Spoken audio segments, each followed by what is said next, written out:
Oi, eu sou o Wendel, bom dia, boa tarde, boa noite, galera. Esse vídeo traz um assunto que é razoavelmente delicado, né? Primeiro, vou falar de um momento triste, acho que não só para a dublagem brasileira, para os profissionais todos, mas de certa forma para o brasileiro de maneira em geral, porque nessa semana nós perdemos dois dos maiores dubladores, né, da história aí da dublagem, que é o Orlando Drummond, que morreu aos 101 anos de idade, e o Mário Monjardim. Os dois, coincidentemente, aquelas coisas da vida assim que impressiona, que faz a gente pensar, eram a dupla Salsicha e Scooby. Scooby-Doo! Onde tá você, meu filho?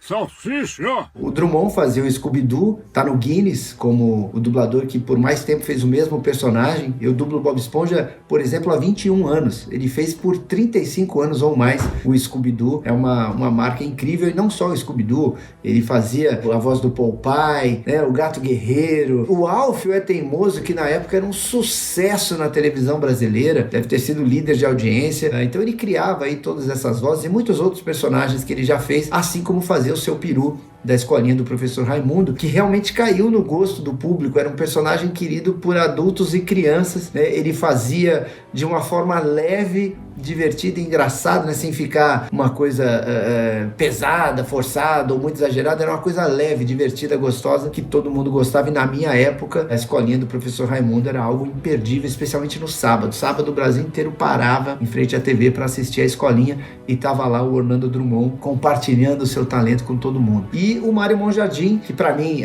além da voz do Salsicha, um dos trabalhos que eu mais gosto dele é quando ele dublava o Gene Wilder. Ele dublou em diversos filmes e eu achava muito engraçado, porque hoje que eu virei um dublador, um bom dublador, um diretor de dublagem, eu entendo muito mais do que quando eu assistia. E hoje eu vejo que o que ele fazia no Gene Wilder era um negócio excepcional. Ele conseguia falar de um jeito brasileiro, de um jeito falado, de um jeito divertido e engraçado, ao mesmo tempo em que sincronizava. Isso é extremamente difícil. Ele conseguia deixar uma marca específica que atingia o público, que atingia quem está assistindo.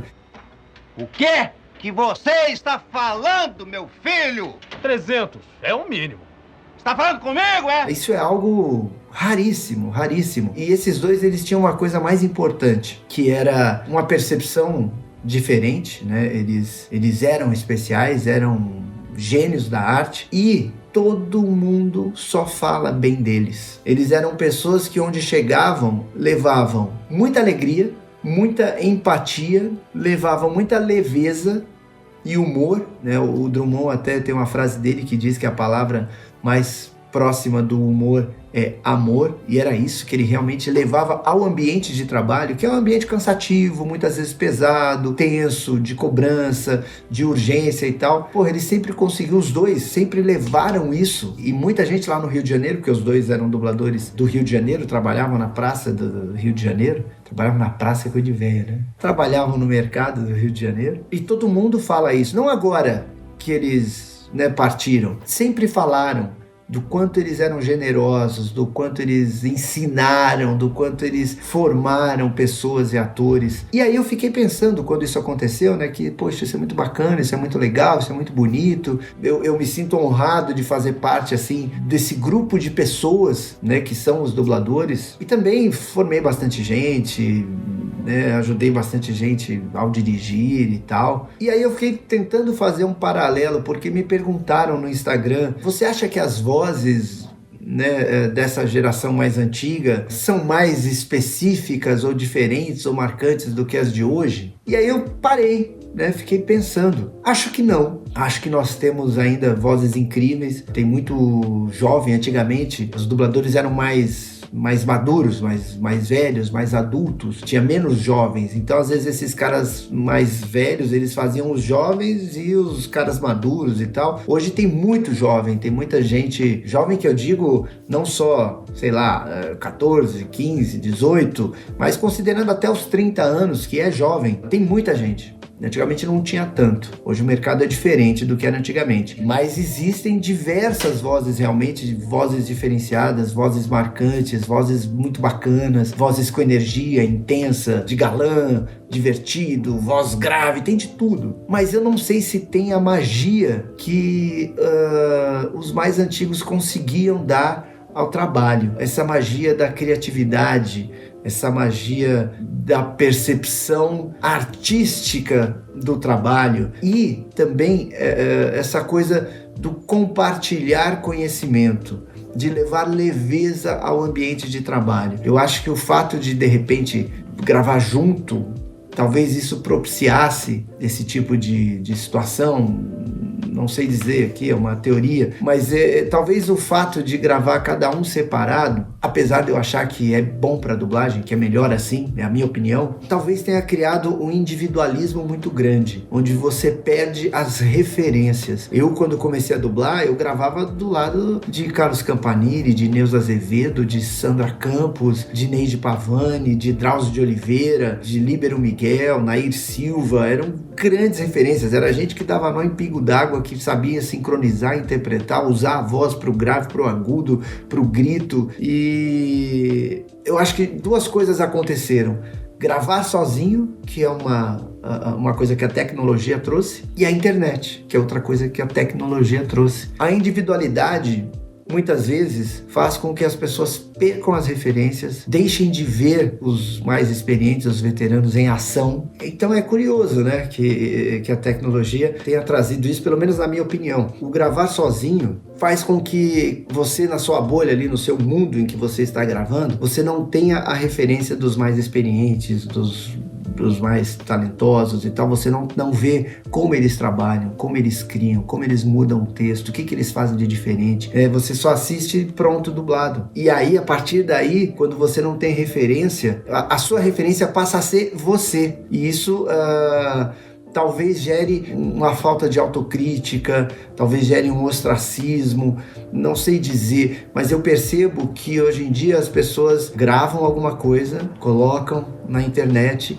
recebem 1000 elogios, ou nós temos várias páginas, né, que curtem dublagem, que acompanham e tal, que acompanham a carreira de vários dubladores, e às vezes tem dublador, eu vou tentar muito aqui não ser indelicado, mas tem gente que está começando. E o que é estar começando? Um mês de dublagem? Não, 3 anos, 4 anos, está começando. Porque eu, por exemplo, tenho 40 anos de dublagem. Você pega, sei lá, um Leonardo Camilo, talvez tenha 30 anos de dublagem. Tudo quanto é dublador tem pelo menos 20 anos de dublagem. Então alguém que tem 5 anos está começando. E às vezes você vê alguém que está começando, que não tem ainda tantas ferramentas, tantos recursos, porque não aprendeu vendo, né, os grandes trabalharem, com um post sobre ele lá, colocando 10, 20 personagens que ele já dublou. Isso infla o ego da gente, isso infla o ego de qualquer um, especialmente quando você está começando. Você parte do princípio de que, eu estou arrebentando, eu estou no caminho certo, e quando você acha isso, é difícil você crescer, você continuar crescendo.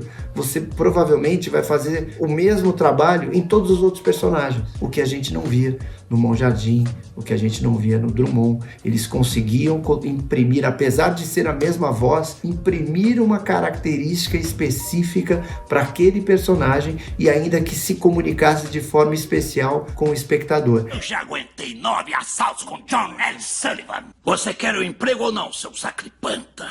Então esse é o medo que eu tenho. Eu vejo hoje os dubladores muito individualizados, muito encantados com redes sociais, com elogios dos fãs, muitas vezes causando intrigas pessoais nos bastidores para conseguir mais trabalho ou para conseguir mais elogios. E eu acho que nisso a dublagem como um todo perde. A gente perde a troca de informação, a gente perde o compartilhar de talento, o compartilhar de histórias, de experiências, e eu acho que isso é muito prejudicial. E daí vem uma coisa mais importante ainda, a questão de você ser ator, né? Que muita gente simplesmente quer dublar porque quer ver sua voz na TV, porque quer dublar um dia um personagem de anime, porque quer dublar um dia um Brad Pitt da vida, um Leonardo DiCaprio da vida. Então a pessoa, o foco dela é que eu quero fazer isso para obter o resultado. As pessoas muitas vezes não querem a jornada, não querem a caminhada, não querem aprender, e esse é o meu medo. Fica tudo muito robótico, muito automático, muito técnico. Então,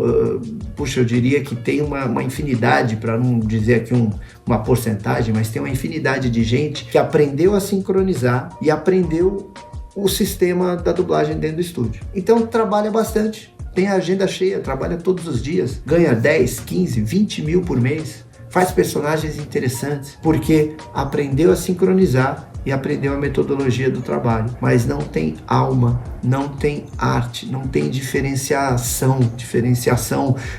de entonação, de voz, de interpretação, não tem a sensibilidade suficiente para trazer aquilo para o público brasileiro. Fica uma coisa robótica, simplesmente encaixada, e pegando uma cena dessa, colocando no Facebook, no Instagram, no TikTok, alguma coisa, recebe 1000 elogios, e aí isso acho que prejudica bastante o crescimento daquele ator, daquela atriz, o crescimento da dublagem. E eu tenho esse medo, pode ser coisa de velho, até eu mesmo me questiono, será que isso é coisa de velho, saudosismo? Não, porque antigamente, mas eu acho que não. Eu me pergunto se daqui 20 anos, 30 anos, quando morrer algum dublador dessa geração, vai ser tão marcante, tão profundo, tão especial, tão tocante quanto foi com Orlando Drummond e com Mário Monjardim. Porque eu acho que mais do que uma profissão, como advogado, como engenheiro, enfim, tantas profissões,